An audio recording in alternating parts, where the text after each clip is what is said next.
Wow. Welcome back to Orange Hat Reviews, everyone. Hope you're all having a wonderful day. So, apparently, Indiana Jones and the Dial of Destiny, the grand send-off to Harrison Ford's character, and the ascension of Phoebe Waller-Bridge, lost to a movie in the box office that has been suppressed heavily. All efforts to have it receive any sort of support has been suppressed. This movie has been suppressed pretty much like the Joker was back in 2019. Yeah. Imagine that. Indiana Jones, a franchise, billion-dollar franchise,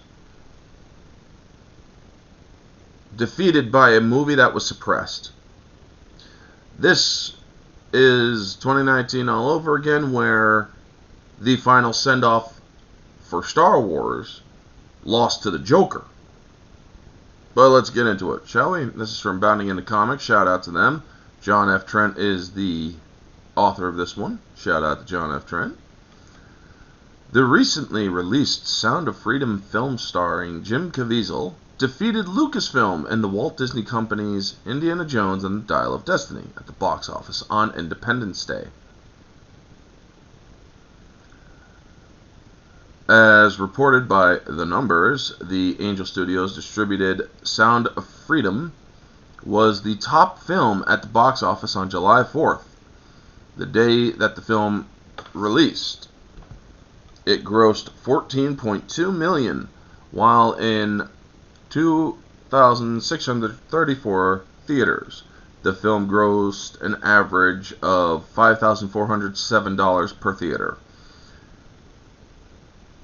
Indiana Jones and the Dial of Destiny came back in second with daily gross of $11.6 million, while being in 4,600 theaters.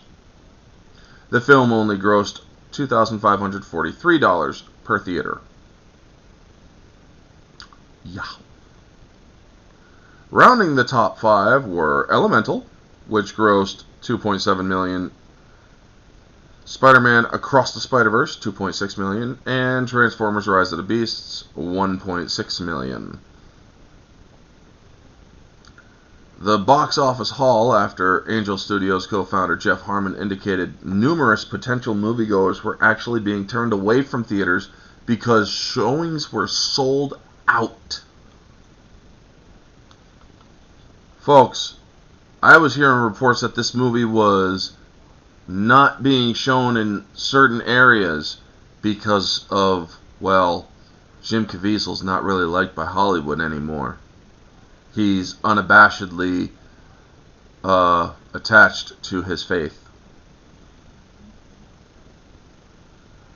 He tweeted yesterday, Sound of Freedom and Angel Studios are in a full-on theatrical dogfight this week for additional showtimes and larger auditoriums because the biggest studios in the world, or against the biggest studios in the world. We are having sellouts nationwide, but so many are being turned away because there are no seats left. Harmon added, this was exactly the strategy, but it's a miracle it's actually working. The only way for a startup studio to enter theatrical on the 4th of July is by brute force. Our team has voluntarily put in calculable hours because they can sense this can rescue many children. It's an honor to get a small part of such a significant movement. Because, yes, I do believe this movie is about trafficking. Child trafficking, mind you. In a follow-up, he elaborated, a couple of weeks ago, one of my co-workers did a 100-plus hour work week. I called him and asked him how he was holding up. He said, I know this isn't good for my long-term health, but I just keep thinking if I can move the needle a little more, maybe I can save another child. It makes my heart take courage to see so much self-sacrifice for these kids, to see celebrities and influencers and businesses and families stepping up to take beatings on social media for Angel and Sound of Freedom. It's astonishing and miraculous to see this wave of support, Harmon concluded.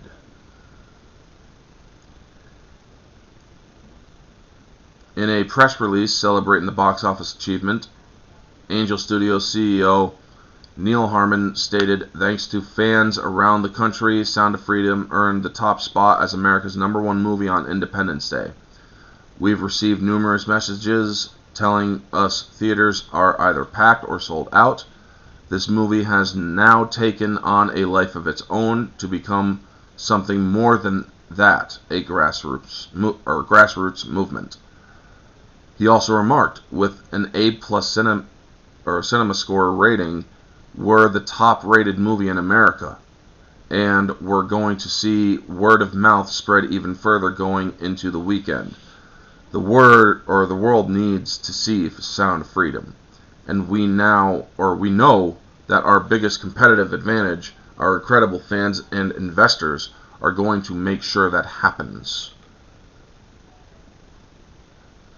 The company noted that they grossed $11.5 million directly through the box office and added another $2.6 million through their Pay It Forward ticket campaign for a total of $14.2 million.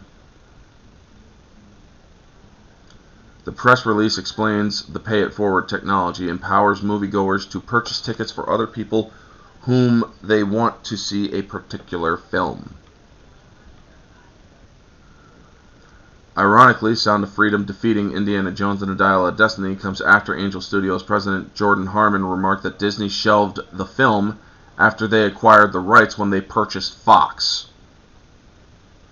He said Fox was originally going to distribute it, then Disney buys Fox, and for whatever reason Disney shelves it. Well, that's because Disney likes to get into child sex trafficking. I mean, look at how many employees have been arrested over the last few years. I've reported on it.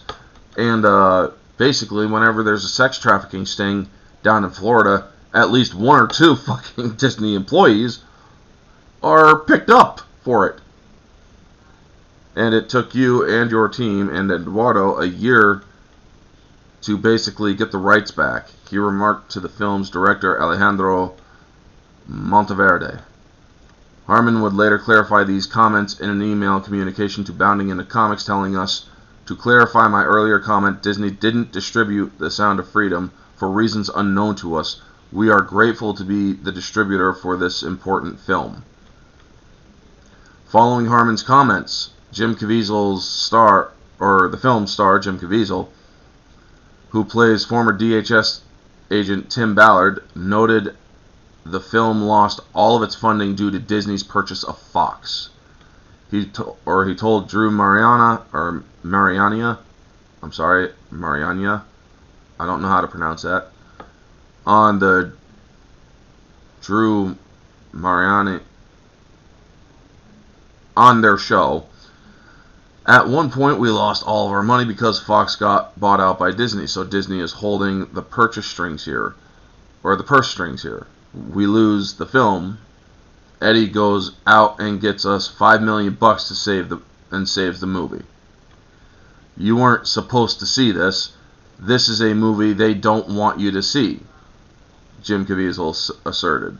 We are fastly selling out our theaters right now, and we need the people to call to get more theaters.